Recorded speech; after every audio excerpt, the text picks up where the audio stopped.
Chapter 10. The Rule of Merit and Sin in Farming. This world cannot exist without violence. The entire world is inherently violent. When you become non-violent, the world will become non-violent for you. And without the reign of non-violence, true knowledge, Keval Jnana, can never be attained. Dada Bhagwan. The enlightened being, Dada Bhagwan, has presented a beautiful solution to the violence involved in agriculture. A seeker asked Dada, "Is there a sin in a farmer's work? How should a farmer engage in farming?" Dadaji, there is sin everywhere. Even when a farmer engages in farming, there is sin involved. And those who trade grains, this too is sinful. Do not the grains contain insects with them? And people sell the grains along with those insects. They take money for those living beings too, and then use that money. Dadaji, it is such that every action involves both merit, punya, and sin, papa.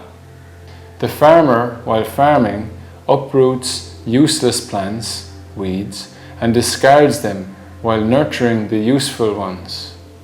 The merit is bound when he nurtures the useful plants, and sin is bound when he discards the useless ones.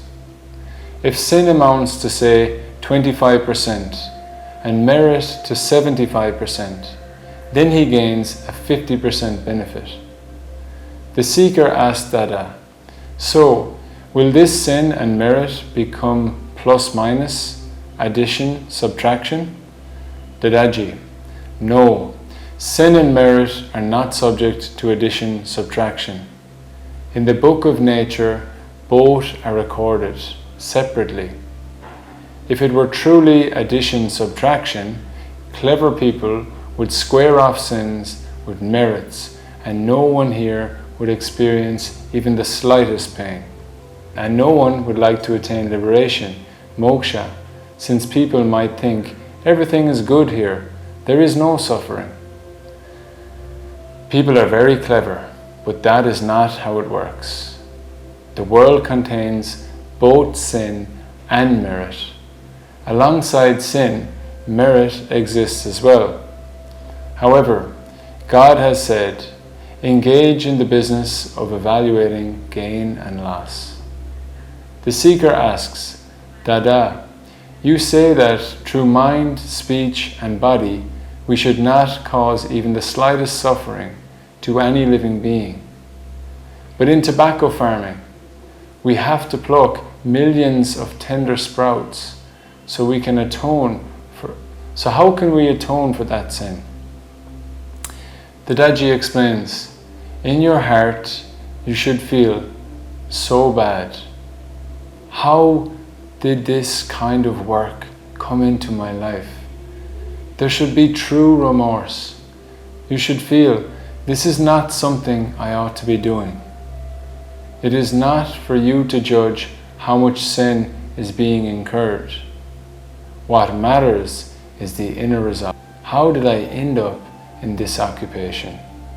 If I had found some other work, I would not be doing this.